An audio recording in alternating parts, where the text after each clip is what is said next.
Welcome to the Boise State MBA program, Focus on Risk Management, Module 3. In Module 3, we're looking at risk identification. As we've talked earlier about, the standard of reference for this is PMI's practice standard for risk management. Let's take a look at risk identification and how it really drives this whole process. So let's take a look at the process. The first step, we want to find the risk that really impact the most critical risk. This process doesn't happen once, it happens over and over again. We look for those new risks and we identify potential responses and must be identified. We are looking to find those things that can slow us down and hurt the project. There are many success factors to really having a good risk management strategy. Part of that is it really needs to be tied to the objectives. You have to have strong ownership. You be objective, comprehensive. You have to look for things that emerge from the project activity. Look for early identification. Again, an iterative process where we're moving forward. And one in here I think we need to really look at is we talk about complete risk statements. As we identify the risk, it's important that we document the risk, make it clearly an item we can act on and move forward on. So we'll talk more later about complete risk statements and why it's one of the 8 critical success factors. We've shown this slide before, but we like to emphasize this as we identify risk.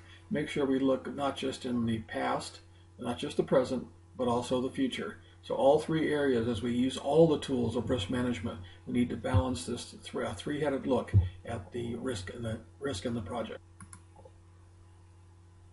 So as we look at risk, the question is, which tool do we use? There's a wide variety of tools. We really focus on using the stakeholders to be an active part of this process. Use tools that help you think of creative ways to look at it. As an MBA, you should really be building your MBA toolbox. Use this area and other areas in your program to help build tools and techniques that you can use throughout your career. Always look at different tools to look at both the past, the present, and the future. And one of those key tools is a risk register. And this is just a template from very simple to very complex, depending on the scope of the program, that helps you capture and then we'll analyze later on and then act on those risks of the program. So a risk register is a key tool in this process. So one of the questions that we hear a lot is, well, what's a good risk register? And do I always use the same one? So let's look at a few examples and see if we can get a better understanding of where we want to go with this. Remember back in 503 when we first introduced the template concept and we had our risk register or risk tab? Well, basically the first columns, the number A and B of that, is risk ID. Just these columns on the left side over here. That's where you identify the risk. The next part we'll go through and we'll do risk assessment with various tools, and that will be the columns all the way through probability, impact, and those kind of areas. And then we'll do our response planning in here, and then we'll do monitoring, controlling.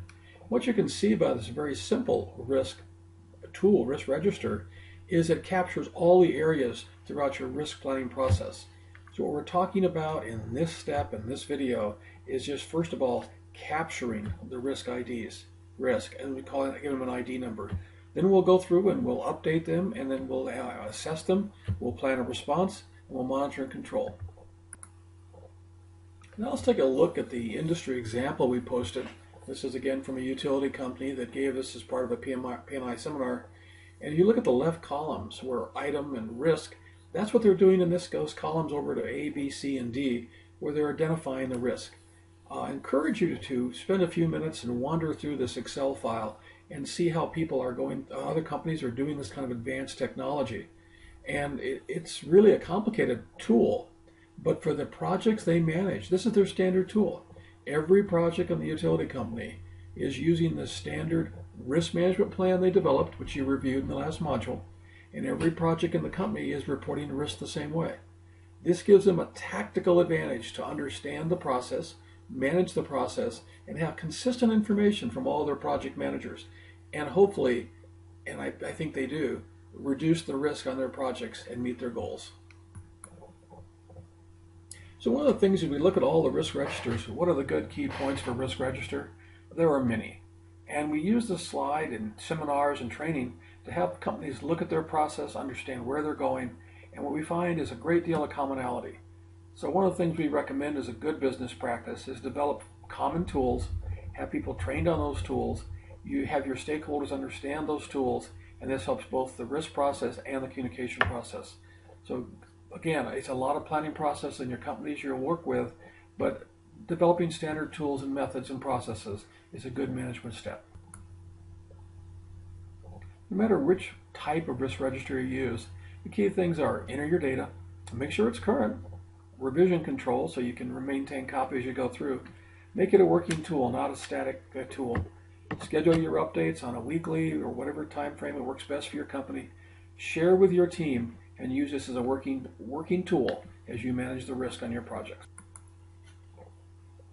In all of this series, we're going to be using a lot of tool reviews. So as we look at each tool, we're going to look at the strength, the weakness, and that critical success factor that makes it a strong tool to be used in this area. In the case of Risk ID, there's over 20 tools that have been identified. As we go through, we'll identify the most popular ones, we'll add what we think are limitations, and we'll try to give you some ideas of what are the best, most practical tools to use. And as a reminder, to give you that really clear view and good data, we will post a copy of the slides so you can read the fine print detail on Blackboard. Remember when the first charter you did in the first part of the class, developing a project charter, down the left-hand corner, we said, what are your assumptions and constraints? And it's a very simplistic approach. It kind of gives you a hint of what's going on in the program, or what people assume and what the constraints are. The issue is that sometimes it hides things, and it requires, make it really successful, a complete list of that. And it's more than just that real casual glance on your project charter. It's something you want to work on and grow over time. A good basic tool, you get this a lot from your sponsors, and again, assumptions and constraints are a good way to have on all project charters. Brainstorming. We've used this in many classes. Again, you can look at the left-hand side about the strengths of it. There are weaknesses to it, and one of them we get us into groupthink and someone taking over the whole time in the activity. And way to make it successful, we found is a couple things. Really have a strong representation of the stakeholders, be honest, strong preparation, good facilitation, and the risk breakdown structure. Use a structure to help you go through and analyze all those areas. One we've talked about before is the cause and effect diagram, the Ichikawa diagram, or the fishbone. It's visual, it can be quickly put together, and it helps in the strength of it is that to make it good, you really have to select the critical impact areas. So not just how complex you can make it, but make sure you put the right areas up. And here's our example of a fishbone, where they're looking at the major areas, as you see in the color areas, of people, premises, transportation, clients, and finance, and the key points.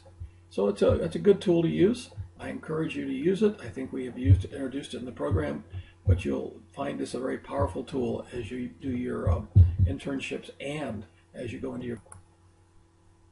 A common tool to go back and identify risk or checklist, things that you've learned from past projects. They help you capture that. The weaknesses, are they current? Not everything may be on there. Things change. So to make it successful, regular maintenance and use a structure can help. Again, PMI pushes or emphasizes the risk management breakdown structure, which we'll see in a few minutes. Delphi technique. This is a tool you see a lot in literature, but you don't see that often in the industries around the Northwest. Basically, it helps capture inputs from technical expert. It removes the source bias from your own team. But the weaknesses are it's limited to certain areas. It depends on expertise and their input. It takes a long time to get that data back to you. One thing that's not listed here is it costs money. So a lot of times it's not used in projects because of the funding issues and the time issues. But a tool you want to have in your toolbox in case you need to really get involved with some very complex issues. This is a very good tool for that. A basic tool is this simple document review. As you look at all of your data and your project plans and activities, you basically just start reading through the documentation and you see what's in there, and what it takes to make it important is understanding of the relevant past experience and what's been documented. The fault tree analysis is used a lot by engineers. It helps you look at, as a structured way to look at failures and problems in an activity. I think we'll show you an example here in a second. But again, it's structured, but it focuses on threats and sometimes not very useful for opportunities. It requires expert tools, not generally available to most people. And what you want to do also to make it successful is have the right kind of tools and ability to use this tool. Again, when you need it, it's a good tool for your tool. Field force analysis, another tool that it basically looks at the pressures on your system and your project. It gives you an understanding that can drive the project. It's time consuming. It's basically only applied to a single objective, so it's not a whole project view. And it takes really, to make it really work well, you got to have very clear prioritized objectives from your stakeholders. So here's an example of a force field analysis where they're upgrading a factory with new manufacturing equipment. And if you look at the left, you see forces for change, and you look at the right, there are forces against those changes. A good tool, one you want to keep in your toolbox, but be aware that it's out there and use it when needed. Industry knowledge databases. This is where you can get information that allows you to benchmark against other organizations. Basically, you want to make sure you have the good data, but again, using industry data to go out and look at what's happened to other industries, benchmark against those, is a good tool to use in this process area. Another tool is called an influence diagram. It helps you understand those key drivers. It helps you maybe find some things you wouldn't see before. It requires a different way of thinking. It's really key to make it successful. You have to identify key areas to address. So a tool, before you just jump off and say, I want to do an influence diagram, I think we probably need to do some training, some investigation, and get some experience in this area. So here's an example of basically an influence diagram. One thing that wasn't listed in the standard reference from PMI is a flow charting. And we encourage you to learn this basic concept of looking at a process and understanding the flow chart. This many times will help you identify risk on a project. So understanding basic flow charting techniques will be a strong tool in your MBA toolbox. Interviews. Nothing gives you better data than talking to the stakeholders and the people on the project. So look at the strength of that, where you can get the engagement. People say it's time consuming and other issues may come up, which means you've got to be a good interviewer, ask the right questions, be prepared, and have an open relationship. Interviews are a strong tool for you to gain information on your project. Nominal group techniques are like a Delphi technique, but they're usually used inside of an organization. I haven't seen a lot of them used, but it takes a special training for this kind of area. So if someone talks about nominal group techniques, I encourage you to do research on it. This is just to give you an extent of the tool. Here's an area I think is one that we overlook at times, but it's really important, those lessons learned. As we introduce in our first concepts of the class and project management, we should always be doing lessons learned. Every time you take a class at Boise State, someone's doing a survey. That's a lesson learned. So by the example, both the instructor should use that data to improve their classes. And you should, if you have a project that has historical data or lessons learned, use this information. Good practice here is if somebody did a project like yours, take that person to lunch or coffee and talk to them about the project and see what you can learn from them.